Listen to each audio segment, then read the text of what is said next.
said, say these specific things to answer the question without actually taking a position or accountability. Right. Yeah. This is something that is so wrong.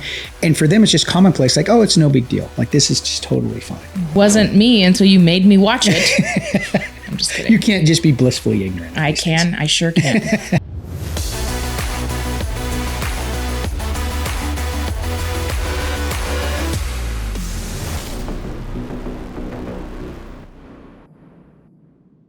Welcome to the Mental Health Janitors, where we help you clean up the mess in your head.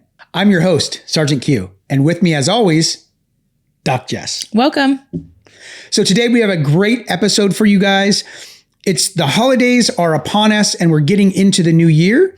And so we've got some things that we want to share with you guys. Number one, we're going to talk about what is happening in the news. This campus story with the Jewish students and the anti-Semitism is not going away. It's just getting worse. Almost like somebody had said it was going to get worse, right? Yeah, almost. Yeah, almost like somebody said that. If you were been watching and following us. Did you want a cookie? No, I'm losing weight. Thank you very much. Trying to throw me off my game here. But I knew this thing was going to get worse, and it has. And so we're going to discuss that right now. The next thing we're going to talk about for the new advancements, and so this is really cool. It's called Sea Dragon Slime, and I teased it a little bit, I think a week ago. And so we're going to show you some videos on this slime that is it's a sensory tool that you can use to help when you're struggling with anxiety. So we're going to show you a video, talk a little bit about that, how it works, why it works. Then we're going to get into the tool for our toolbox. And this is for the new year because the holidays are upon us. We're going to move into the new year. And so tell us a little bit about this tool that we have coming into 2024. Yeah. So really it's setting life goals tool. And it's something that I use with a lot of my clients as I'm building a therapeutic alliance and relationship with them. I'm going to pause right there. A therapeutic alliance. What does that mean? It's alliance. If you think alliance is like both are invested in the process. So in order to really get growth mentally with your mental health, you have to have a solid alliance with your therapist.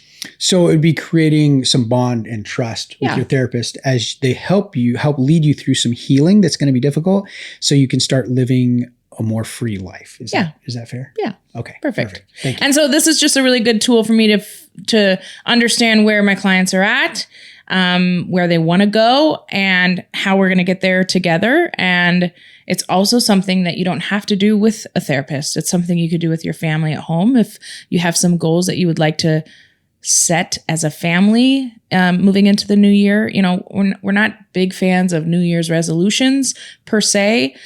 And if it is something to motivate you to sit back and reflect on your life so that you can set some goals, perfect. Let's use it.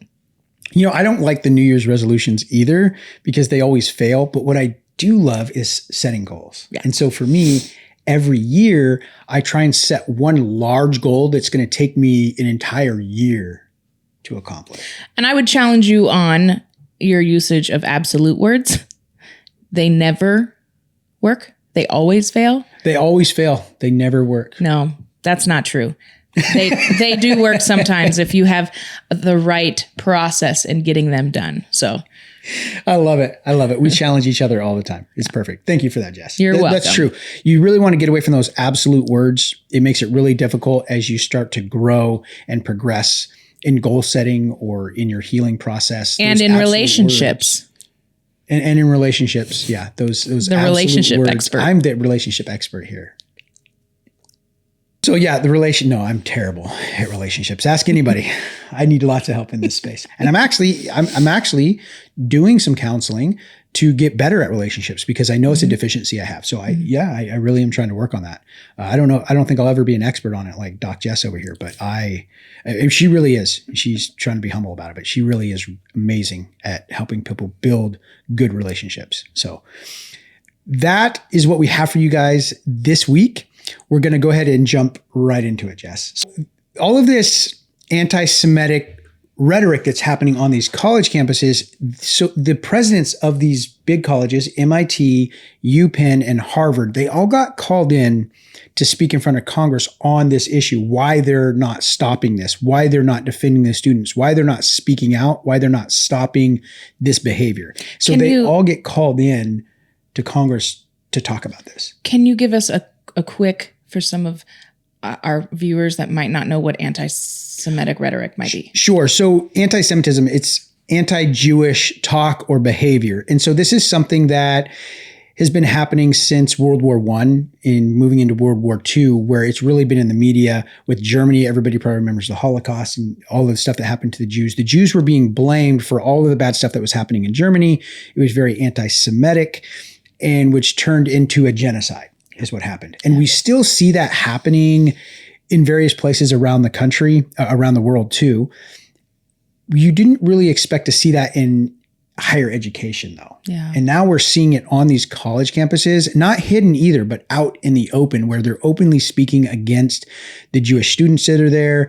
They're blaming Israel right now and the Jewish people for the attacks, for Hamas going in and slaughtering all those people at that festival. They are blaming the Jewish people for that.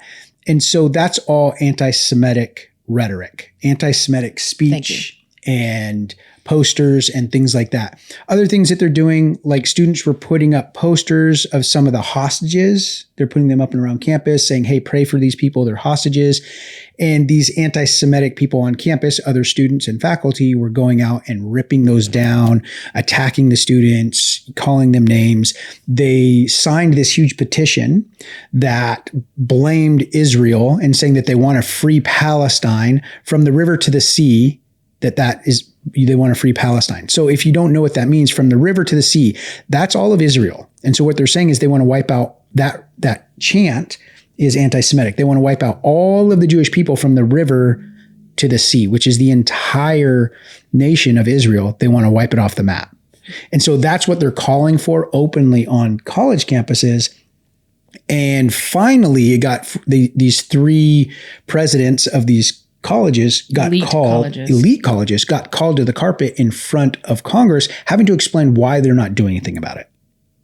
And so have you seen any of this on TV? No. Okay. So I was watching C-SPAN and I was able to watch this thing in its entirety. What we have here, I'm going to show you, is just a small clip from TikTok, and you guys can find this. We'll actually put it up in the video, the link in the description, and we'll show just a little bit of it here. But this is, that's the stage. That's where we're at this time. And so what you're going to see here in this video are these three different presidents and how they're responding to Congress, which is just, in my opinion, deplorable. It's very much a very much political answer where they give you an answer, but don't give you any content. Yeah. Right? So here we go. This is it. Ms. McGill, at Penn, does calling for the genocide of Jews violate Penn's rules or code of conduct? Yes or no? If the speech turns into conduct, it can be harassment. Yes. I am asking specifically calling for the genocide of Jews. Does that constitute bullying or harassment? If it is directed and severe or pervasive, it is harassment. So the answer is yes. It is a context-dependent decision, Congresswoman. It's a context-dependent decision. That's your testimony today. Calling for the genocide of Jews is depending upon the context. That is not bullying or harassment. This is the easiest question to answer yes, Ms. McGill. So is your testimony that you will not answer yes? If the speech becomes conduct, it can be harassment, yes. Conduct meaning committing the act of genocide? The speech is not harassment? This is unacceptable, Ms. McGill. I'm going to give you one more opportunity for the world to see your answer. Does calling for the genocide of Jews violate Penn's code of conduct when it comes to bullying and harassment? Yes or no? It can be harassment. The answer is yes. When you watch the whole thing in its entirety, all three of them say literally the exact same thing. It's like some lawyer got together with all of them and said, say these specific things to answer the question without actually taking a position or accountability. Right. Yes. Right. And so that's what we see happening on the college campuses. You know, Aaron, my mind went right now. I'm glad you're staying on top of things like this because it makes me very angry. I can't.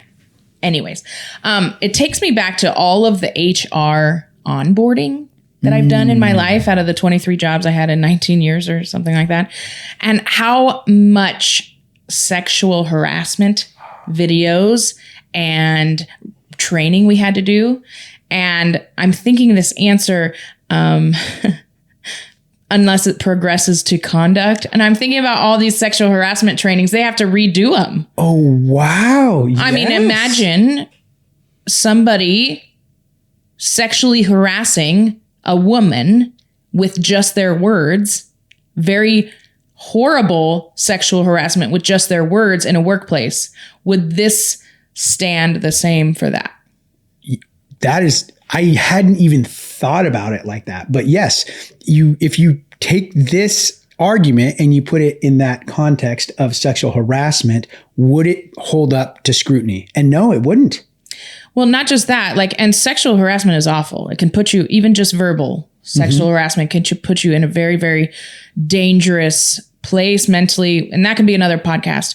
But as the one person behind the podium was saying, calling for the genocide of Jews, that's death. Right. Not just death, but the death of an entire people, an entire culture, an entire religion. Parallel that to one person sexually harassing another in a workplace, calling for the death of millions. And you have to wait for it to progress to conduct. Yes. Right? It's crazy that level of accountability is non-existent in higher levels of learning. I mean, this is supposed to be the pinnacle of society, are these higher forms of education and these areas of higher learning. They should be at a higher standard. And here we see them with no standard at all. And even when they're called to account, they don't hold up to scrutiny. Their argument, it doesn't exist. They have nothing that they can say. This reminds me, very, very political speech is what they're doing. This reminds me very much of a politician.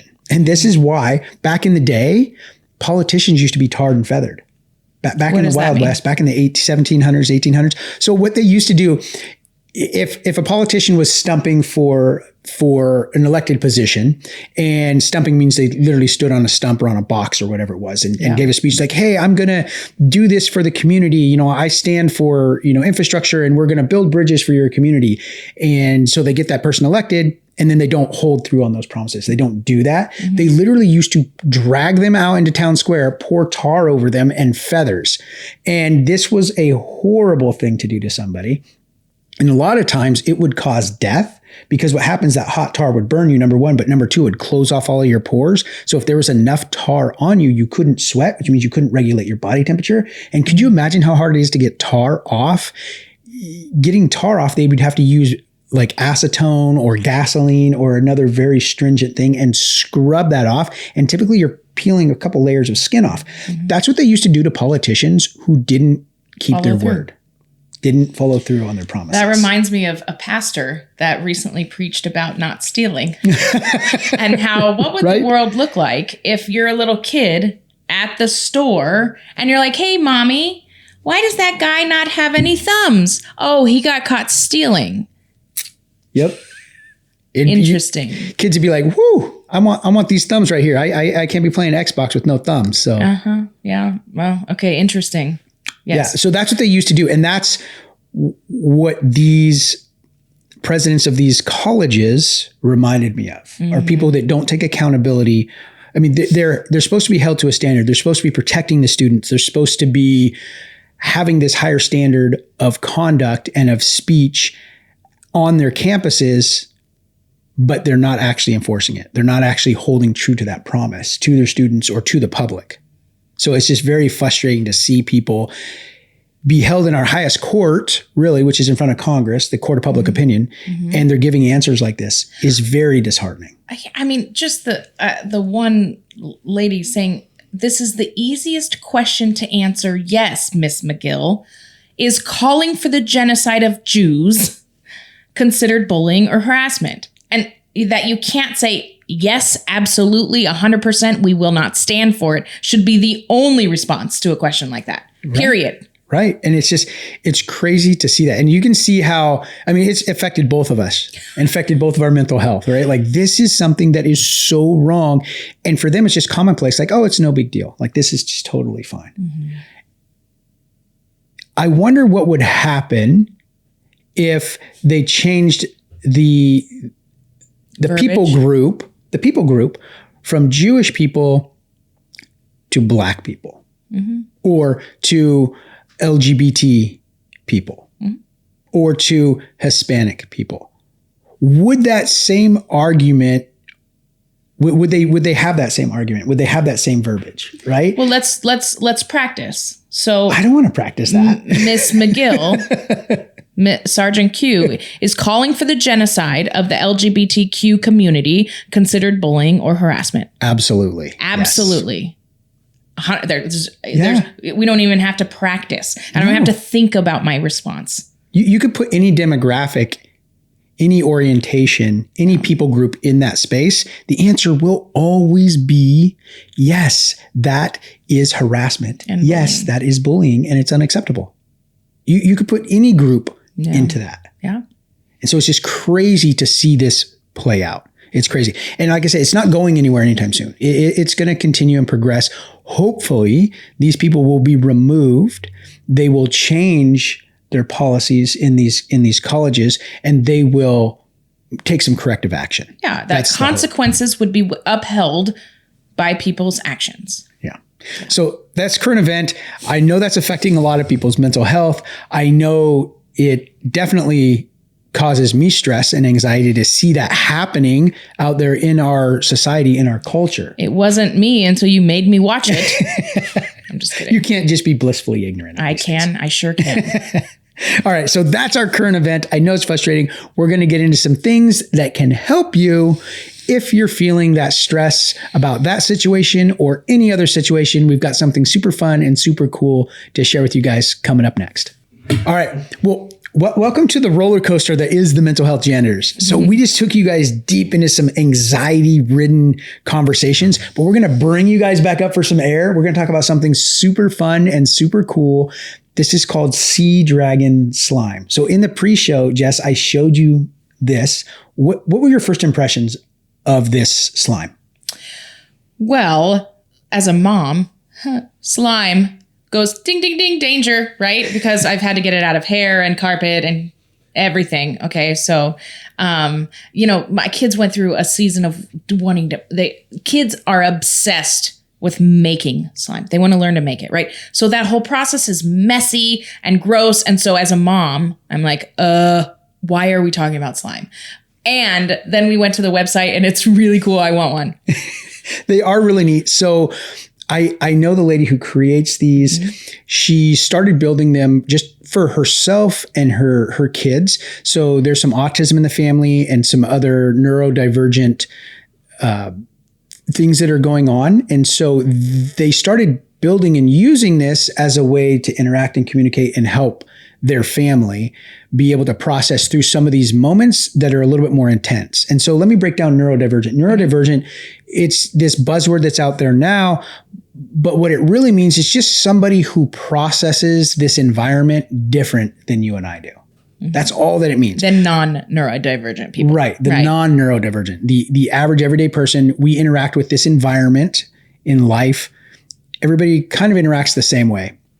People who are neurodivergent, it just means that they experience this life a little bit different. Sometimes a little bit more intense, sometimes less intense. And so it's on that scale. They're on the top or bottom of that scale, and everybody else is in the middle. So things that may not be overwhelming to us become very overwhelming to some of these children and adults. The buzzing of the lights, let's say. So we can hear a little bit of buzzing of the lights in the studio we noticed today. Mm-hmm. For us, it's like, okay, it's there, but our brain can filter it out as just white noise and it doesn't bother us. For some people, that would be really, really distracting, and they wouldn't be able to manage doing homework or being able to sit in class. It would be really difficult for them because that would be so loud and so annoying. That's the neurodivergent. That's what they're talking about. It's just a different way that they process the stimuli that comes through our environment. Perfect. So that we broke that down.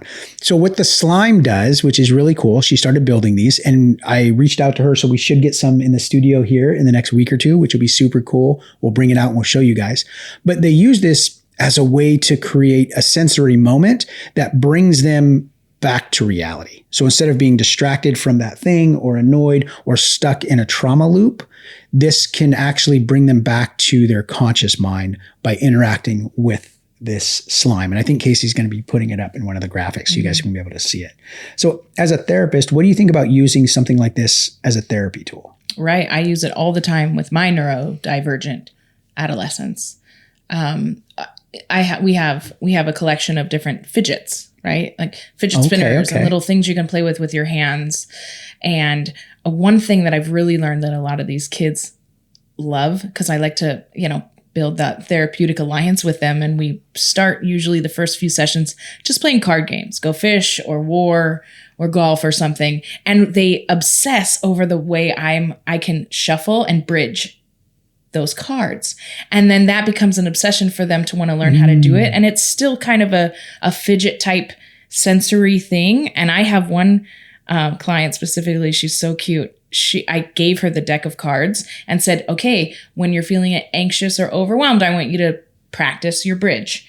And she comes every time she sees me, she brings her cards and shows me that she's getting better and better at it. And that her grandpa actually said he catches her all the time, just bridging and shuffling cards. How simple is that?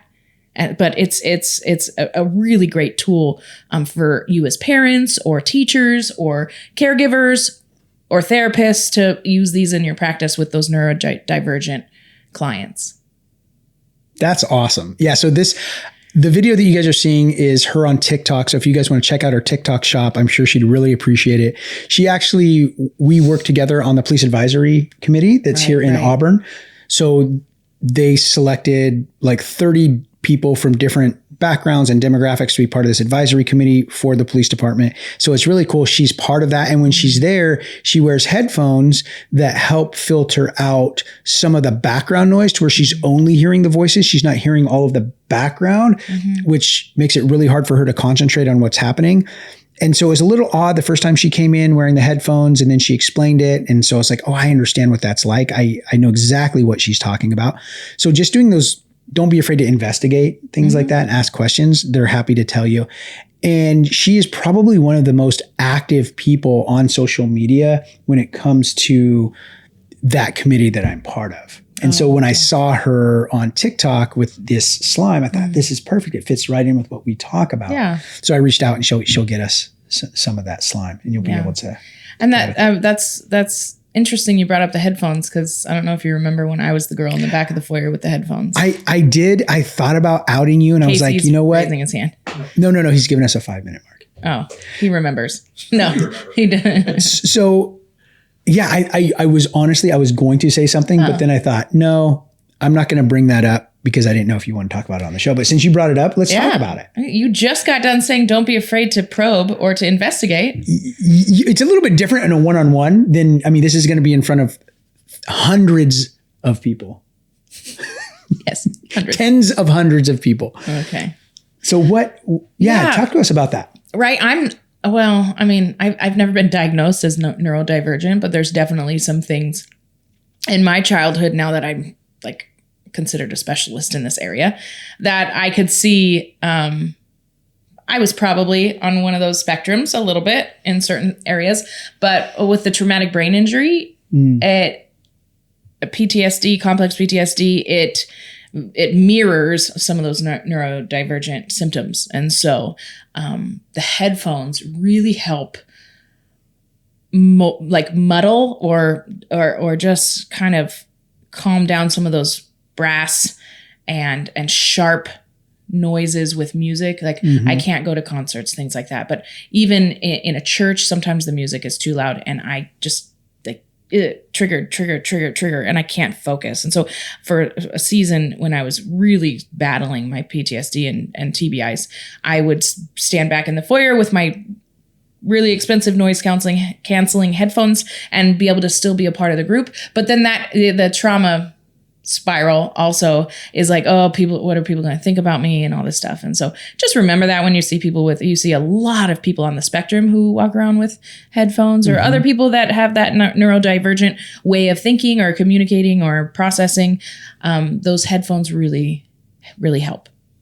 Yeah, it's funny. I use noise canceling headphones, really nice Bose noise canceling headphones when I'm in the airport. Because I use them everywhere. It is so loud in there. And I'm not saying I'm neurodivergent, but what I'm saying is it helps me even just be able to, all that background noise, just push it out, and I can focus, because I spend a lot of time in the airport having to catch flights and deal with people. Dealing with people in the airport is so challenging sometimes, so challenging. And so when I wear the headphones, I don't have to interact with as many people, which is great because I don't hear things. It doesn't bother me. It's not loud. I absolutely love it because it just quiets all of the noise, and it takes things from a 10 down to like a 2 for me. And that's the only time I really use headphones like that is in the airport, because there's so many people. It's so busy. It's so loud. I can put those on. I'm not even listening to anything. Yeah. I just have them on and the noise canceling piece on. And I feel like I am in my own world and I'm just gliding through the airport instead of caught in this struggle of people. I call them my service headphones because I tried traveling with my service dog, and it was like, the service dog is supposed, like, one of his trained abilities is to guard. So walking in circles around me when I'm at a heightened level of anxiety, but it draws more people to you because people aren't fully educated on service dogs and how to handle people with them. And it was too hard trying to balance educating people in a kind and loving way while I'm heightened. I was like, okay, service dog staying at home, but here's these service headphones. Do the same thing. Yeah, absolutely. Absolutely. So we'll try and get some of that slime in studio. Like I said, check out the TikTok shop. It's super cool. Get some of these, try it out, and let us know what you think. If you get some of this, let us know. Send us a little video, and maybe we'll throw it in one of our shorts or something like that. If you get some of this stuff, it'd be pretty cool. So before we get into setting life goals, Jess, you had a scripture you wanted to share with us. That's that is the foundation for this setting life goals. Sure. Yeah. And it just helps. We like to add scripture to some of these mental health growth processes. And the one that stood out to me for the setting of the life goals is found in Romans 8, 6, and 11. It says, so letting your sinful nature control your mind leads to death, but letting the Spirit control your mind leads to life in peace. And then going even further to verse 11 says, the Spirit of God who raised Jesus from dead lives in you. And so as we're going to go into this new year, go into setting goals, go into SMART goals, going into growing our whole selves, remember that letting the Spirit control your mind leads to life and peace. And the same Spirit that raised Jesus from the dead lives in you. And so if that's not empowering, super empowering. I don't know what is. So awesome. All right. Well, tell me a little bit about this Setting Life Goals worksheet. What does it do? Yeah, Aaron. So the tool for the toolbox is going to be this lovely, simple Setting Life Goals worksheet that Holly has helped me put together. And it'll be available for other people to use if they would like and see value in it, which I'm sure you will, because this is really good. So go ahead and look on our website. You're going to see a Shopify on there where you guys can buy this stuff. Most of this stuff is free though. It's on there just so we can track how many people are utilizing it, downloading it, things like that. But don't be afraid of the buy thing. Very few things on there right now you actually have to pay for. It's just stuff that we've had to pay for and then put out there for you. But a lot of this stuff is absolutely free. You'll see when you click on it, the price tag is $0 on there. You can download it. It just helps us track and see what you guys are using so we can make sure that we're bringing more of that stuff to the table for you guys. Perfect.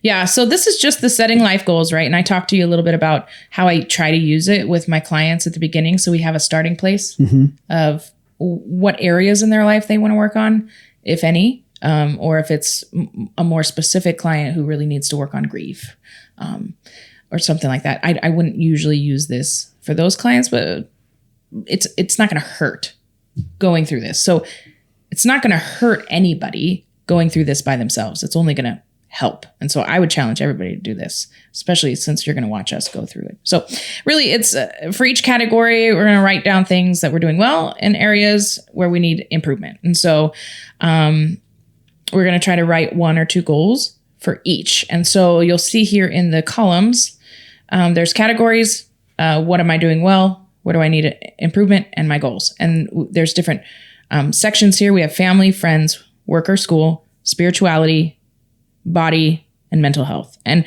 we talk, I'm sure I've talked before about, as in our faith, we believe that in the Trinity, Father, Son, Holy Spirit, 3 in 1. And I believe that God created us in his image and we are 3 in 1.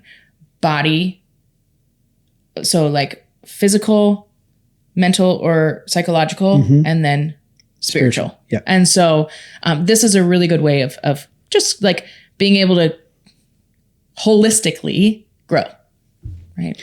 So before you go in and start doing these setting life goals, how should we prepare for this before going into this? Like, how should we prepare? Because what is the expectation when we complete this? I'm trying to get away from I'm trying to bring back the whole New Year's resolution thing. Okay. Like because we talked about that in the beginning. Yeah. Right. So so as we start to look at this life goal, we're getting into the new year. What should our expectation be for when we build this thing out? How should we prepare and what's the expectation? Yeah. Well, I guess I would go back to that episode where we talked about decluttering. Oh, that's great. Doing small goals, right? And so I would challenge you. I will challenge you in our practical, and you're the master at setting goals. So maybe we should have you do this with me. No, never mind. I don't want to be challenged by Aaron today. I'm not prepared. No, I'm just small and reachable goals. And you know what? That would be really cool to have a segment on SMART goals. That would be a great segment. You want to tag that, Casey? We'll do that. SMART goals. Breaking that down and knowing how to do that, and just being successful goal setters, right? And so really this is just a starting point, I think, for like the positives. What are some things I'm doing well in each of these areas of my life? And what are some areas that I would like to improve? And then taking what those areas that you'd like to improve and just getting a starting point of what a goal could be. So I think I will be able to answer that question a little bit better as we go into the practical of this. Okay. So this is not like we're setting 6 New Year's resolutions. Got it. Okay. This is just taking a snapshot of our life, where we are, and not sitting back in autopilot and just letting life take us. This is a step in the right direction of taking ownership of our lives and the outcome of how we want our lives to look. Does that make sense? Yeah, absolutely. I just want to understand. I wanted the audience to understand, and myself too, what was the purpose of these and what should we expect? And so this is, like you said, the starting point, small goals that we can accomplish, which will give us momentum for some of the larger ones. Perfect. Yeah. All right. Well, you ready to get into the practical? Yeah, let's do it. All right, let's go.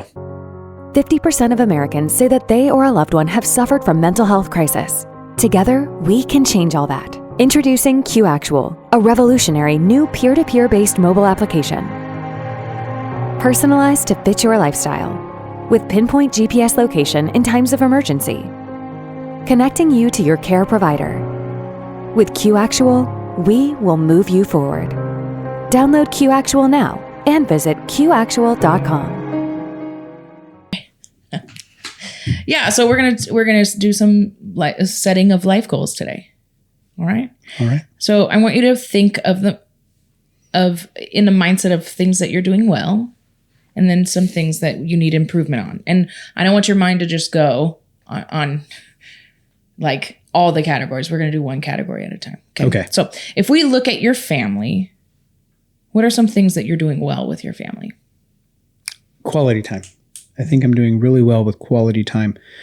We play a lot of card games and board games together. We all live very busy lives. So it's me, and I have my wife, who is an entrepreneur like me. So she's always busy. My daughter is an entrepreneur as well. She works for us, but she also is an entrepreneur. And so she has a lot going on with her church. And then I have my mom, who lives on my property as well. And so she has a lot of things going on with her grandkids. So there's a lot of us going in a lot of different directions. But one thing that we've really made a focus of doing is spending time in the evenings, eating dinner, and then playing cards or playing a board game afterwards. So quality time, I think, is what we're doing well. Yeah. So what I heard you say is one area that you're doing, that you feel like you're doing well with your family, is spending quality time. Because if you look at the big picture, you're all entrepreneurs and are living very busy lives right now in a very busy season. And You've made it a priority to make sure that you spend quality time with your family. That's awesome. What is an area that you could use some improvement in your family? Communication. I am one man living in an environment with 3 adult women, and it is sometimes very challenging for me to understand what is happening. So yes, that communication. Yeah. And as we've talked before, you have kind of already set goals in place for that. Tell me about that. So yeah, I am starting some marriage counseling with my wife just to help us better communicate. Things aren't terrible, but we don't want them to be terrible. So I tell people, go to therapy early and often. So if you think there might be a problem, there's something that is a little rough that hasn't been smoothed out, and you just go get some professional help. And so that's what we're doing. We're going to start seeing a marriage counselor. I think it's going to be every Wednesday for like the first 6 weeks. And then, after the assessment, and then practical application, all those things. But we want to do a course of therapy. And so that's what we're going to be doing for in the new year. That's what we're going to be starting. Awesome. And what's interesting, Aaron, is I heard you say that your marriage isn't terrible, but you don't want it to be terrible. You don't want it to escalate to that, right? And that can happen. And one thing that I would also like maybe you to expand on a little bit is, as a man, it's sometimes harder for men to go to therapy, especially marriage therapy. Mm-hmm. It's pride. It's like, and the society puts this on men. Like, we should just be able to figure it out. You're a man's man. You should be able to figure it out. What, you don't know how to do that? Why not? You're not a real man. You don't know how to run a chainsaw. You don't know how to frame up a house. You don't know how to wire an electrical box. You don't know how to fix your marriage. Like, you're a guy. You should be able to figure that out. That's what society has put on us, but it's not true. One of the most popular YouTube channels out there is this guy. He's a dad, and I will try and find the link and put it into the description. He's a dad, and all he does is teach you all these little things. I think the channel's called Things Your Dad Never Taught You or something like that, right? And it's just him as a dad saying, hey, here's how you change out this light bulb. Hey, here's how you fix the back of your toilet. Hey, here's how you do this. It's just all these things that nobody ever taught us. Well, as men, society tells us that we should just know all of these things, that you're a self-made man. You should be able to do these things, but they don't teach you how to do it. So that is the misconception out there for men, for generations of men, is that they should just automatically know how to do these things. But nobody has taught them how to do it. Nobody taught me how to be a good father. Nobody taught me how to be a good husband. Nobody modeled that for me. There's no course on it. They don't talk about it in school. They sure don't talk about it in the military. So, but they put this label on you that you are a man, not telling you what the qualifications are, just saying you're a man now, not telling you what the qualifications are, not giving you any training in manhood. And then you feel embarrassed because you don't know what to do. And so I think a lot of that machismo, especially in the Hispanic culture of being a man, I think a lot of that has to do with guys feeling inadequate. And what that does, they realize that they're inadequate in the area of communicating in their marriage, but they don't want to say anything and expose that to people that, yes, I don't know what I'm doing. Can you help me? Because it's that pride, that fear of being judged. Yeah. Anyway, that's how I think about it. Yeah. And I've done a lot of research on this specifically. And one thing I've found is the amount of pressure that men feel and the amount of rejection and failure that they've experienced in their life. And so the perception of I'm going to marriage counseling is I failed as a husband. I failed in my marriage, and it's really hard. And if we can reframe that to, you're not a failure at all. If you go to counseling, you are a survivor and a good leader by saying, I want my family to be at its best. Let's go get some help with a third party. Absolutely. Yeah. So this is a long list, Jess. Let's just pick 2 more of these to go through. Perfect. And then all of them will be there for you guys. We're just going to pick a couple of these to go through because we are short on time. So we're just going to go through a couple more. So let's go through 3 of these. Let's go through the body one next. Okay. Perfect. So what are you doing well with your physical body right So I've lost 35 pounds this year. So I'm doing really good with what I'm eating. So I'm staying away from the junk food. The holidays have been so difficult, but I've been doing really well in that. That's one area that I've really been focusing on is what I'm eating, cutting out the sugars and, bags of chips that I used to eat, chips and salsa. But that's one thing I'm doing well. One thing I can improve on would be adding a workout regimen to that. So I've lost the weight, but now I want to increase strength. I don't want to be a bodybuilder, but I definitely want to increase strength because I know that once men hit their 40s, they start losing muscle mass and strength. And so if I don't start getting ahead of that now, I don't want to be the 60, 70-year-old guy that can barely walk around. I want to be pretty spry and pretty active. I live a very active life. I travel all over the world and speak and teach. And so I want to continue to do that well into my 80s and 90s. So I got to start working on the strength and conditioning of my body. Yeah. Right. And this isn't specifically a goal setting session, but if you could set a goal, like your goal for 6 months from now, what would that workout regimen look like for you in 6 months? I don't know what the regimen would look like because I haven't honestly thought about it, but I know the goal for me would be to be able to keep up with my brother-in-law when we go mountain biking. That would be my goal. So he and I mountain bike every time we're in Vegas, and he smokes me every time. I'm sucking wind. And so I'd love to be able to, I don't want to beat him, I just want to be able to keep up with him. Yeah. The guy is a madman on the bike. He is a huge inspiration to me when it comes to that. We both have a Peloton. And so we go back and forth on the Peloton, but I'd like to be able just to keep up with him, a little bit better and get some good rides in with him. Yeah, I think I know him. Brandon. Yeah. Yes. Yeah. We went on ORH 2016 together. Yeah, 16. Yeah. Nice. Well, this might be a really good one to come back to when we work on a SMART goal. Sure. Okay. Yeah, absolutely. Okay. Let's try to squeeze one more in. Sure. Okay. Let's do mental health. One thing I'm doing well, recognizing when things, when I'm triggered, I hate the word triggered, but when something pops up, an intrusive thought pops up, or I feel uneasy for some reason, I'm really good at saying it. I tell my wife, like, hey, I don't feel good right now. And I walk through that with her. Not that she's going to fix it. I just need to tell somebody. That way it's not just spinning around in my head and making me crazy. I have to just say it out. So it's that brain-body connection, feeling uneasy about something and then being able to speak what that is. Do you think that could have been help, like maybe practicing the rain a couple times could be helping you recognize that? Yeah, absolutely. So what I hear you saying is that one thing you're doing really well at right now with your mental health is your self-awareness. Self-awareness is a great way to put it. Yeah, that's awesome. What is an area that you feel like you could still use some improvement?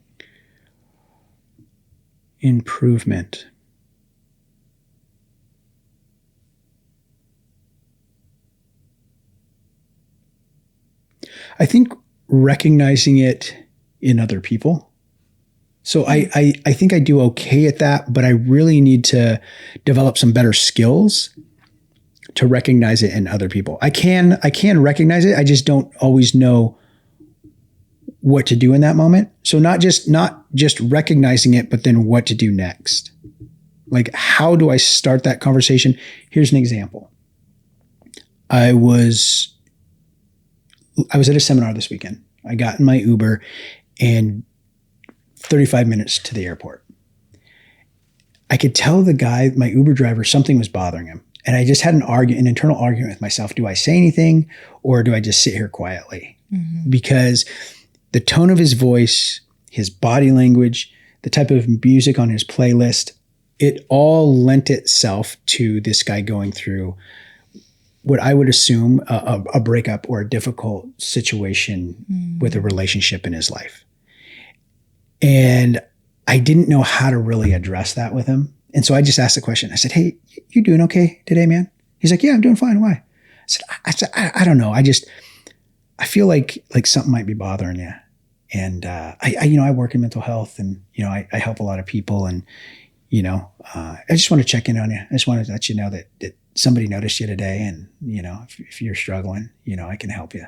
He's like, no, I'm fine, and he just totally discounted it, which I could be totally wrong, right? But in those situations, I want to be better at making people feel comfortable to go and get help, even if they're not going to talk to me, but at least be able to better direct them in that one-on-one. From a stage, I do really well at connecting with the audience, educating people, empowering and encouraging them.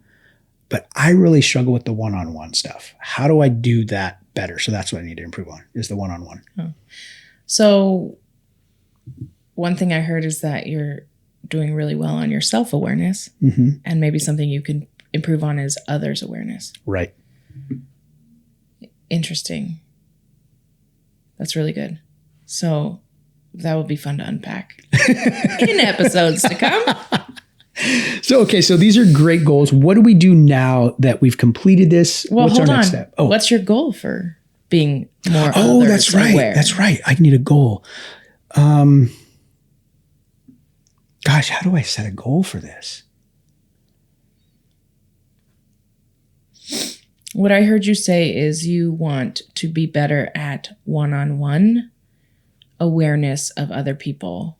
And so correlation to that could be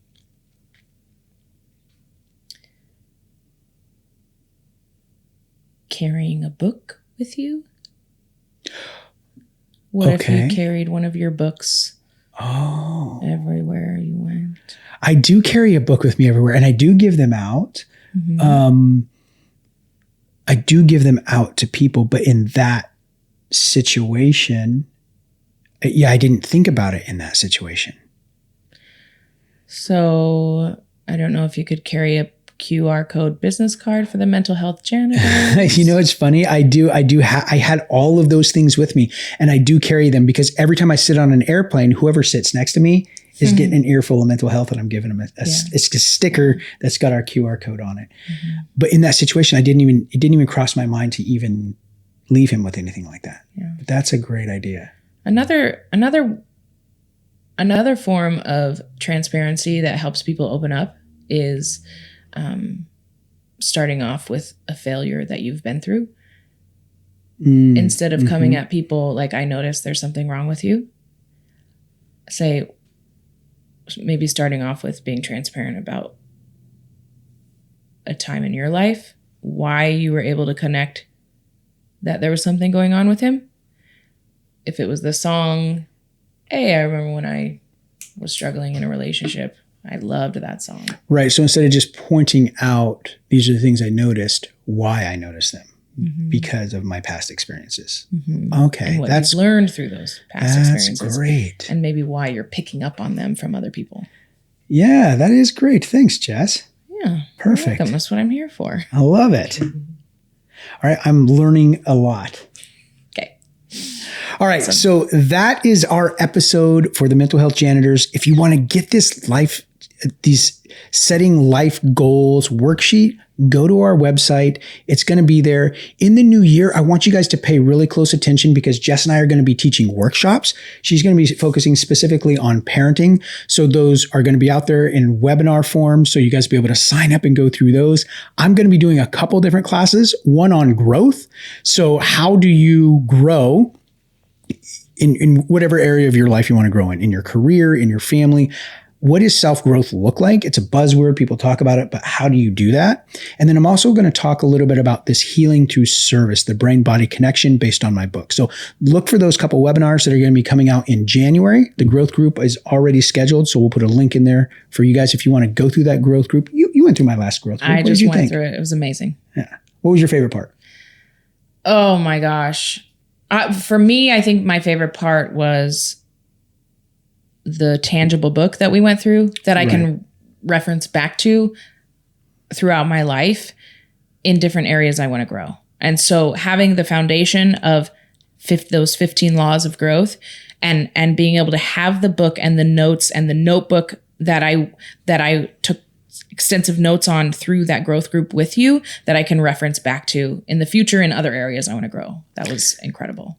So you guys have an opportunity to go through those as well. Like I said, Jess is going to be teaching some on parenting. And then I've got those other 2 that are going to be starting up. So you guys can check those out. We'd love to have you in there. You get more of a one-on-one feel with us. You'll be in the group with a few other people, but there's small groups and you'll be able to have access directly to us, ask us questions. We'll be able to help you in a more intimate way. Instead of just being a casual observer, you will actually be a participant in these classes, which would be fantastic to have some of our fans in some of those classes. So check those out. We'll have the links for you guys. So that's what we have for you guys this week. Today, we talked about more anti-Semitism that's happening out there on the college campuses that is not being corrected yet, but hopefully it will be. We've also talked about sea dragon slime, which is super cool. Check out the link. Go there, buy some. You can get some last minute Christmas gift. Super fun, especially if you're here in the Auburn area. Yeah. She's local. Super cool thing to get for your kids. We just went over the life setting goals, which is really cool. You guys can download that, use it right now today. Keep it in your repertoire. Use it with your kids. Be super fun to start educating them on this stuff. And then you guys saw us go through that exercise right here today where Jess helps me. I feel like I get free therapy every week. It's fantastic. You do. I do. Your feelings are reality. So as always, we want to educate you, empower, and encourage you on your mental health journey. For the Mental Health Janitors, I'm Sgt Q. And I'm Doc Jess, and we're out.